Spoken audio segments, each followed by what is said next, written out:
क्या आपने कभी सोचा है कि हर आंदोलन में रंग दे बसंती क्यों दिखाई देती है?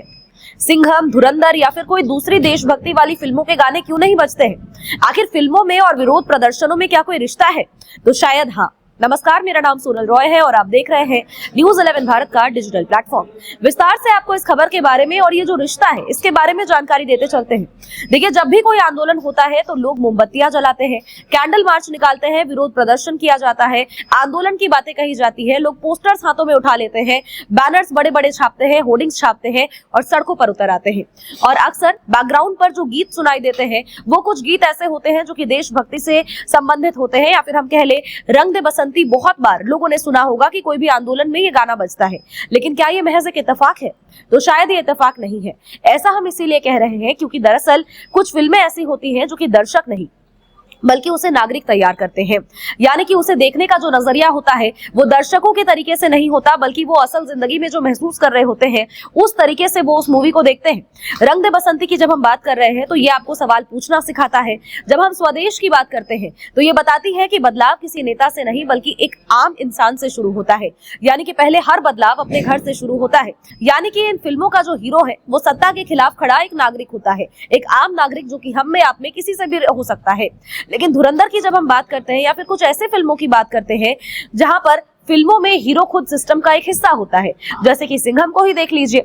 अब सवाल वो पूछता नहीं है बल्कि वो आदेश को मानता है। जो उसको आदेश दिया जाता है सिस्टम की तरफ से, उस आदेश का वो पालन कर रहा होता है। और इसीलिए ऐसी फिल्में तालियां तो बहुत ज्यादा बटोरती है, लेकिन असल मायने में अगर देखा जाए तो ये आंदोलन का पोस्टर या फिर आंदोलन का एक चेहरा कभी भी नहीं बन पाती है। यानी कि इससे प्रेरित होकर के लोग कभी भी आंदोलन की तरफ तो नहीं बढ़ सकते।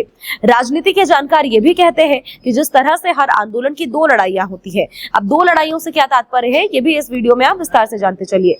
देखिए, सबसे पहला तात्पर्य दो लड़ाइयों से ये है कि एक लड़ाई जो होती है वो सड़क पर हमेशा देखने को मिलती है, तो दूसरी लड़ाई जो होती है वो लोगों के दिमाग में चल रही होती है। अब जो दिमाग में लड़ाई चल रही होती है वो लड़ाई सबसे ज्यादा घातक होती है, यानी कि उस लड़ाई को जीतना बहुत मुश्किल होता है। अब इस दूसरी लड़ाई को जीतने का सबसे ताकतवर हथियार क्या होता है? वो जीतने का एक सबसे ताकतवर हथियार केवल इतना ही है कि आप किसी कहानी के जरिए लोगों को उस चीज के बारे में, उस भावना के बारे में अवगत करा रहे होते हैं। और यही कहानी सिनेमा लिखता है, यानी कि जब हम सिनेमा देखते हैं तो वो कहानी हमारे दिमाग में छप जाती है। ये चीज जरूर याद रखिए कि कहानियां, फिल्में, हम जितने भी कुछ भी चीजें देख रहे हैं, आंदोलन सिर्फ एक नारों से नहीं चलता है। यानी कि अगर हम कहीं से इंस्पायर होकर के आंदोलन कर रहे हैं तो ये केवल एक नारों से नहीं चलता, बल्कि उनमें आवाज, चेहरा और भावनाएं बहुत ज्यादा जरूरी होती है। और कई बार यही आवाज, यही चेहरा और यही जो भावनाएं जो लोग दूसरे में तलाशते हैं वो उनको सिनेमा दे जाता है, और उसी से प्रेरित होकर के लोग आंदोलन की तरफ बढ़ते हैं।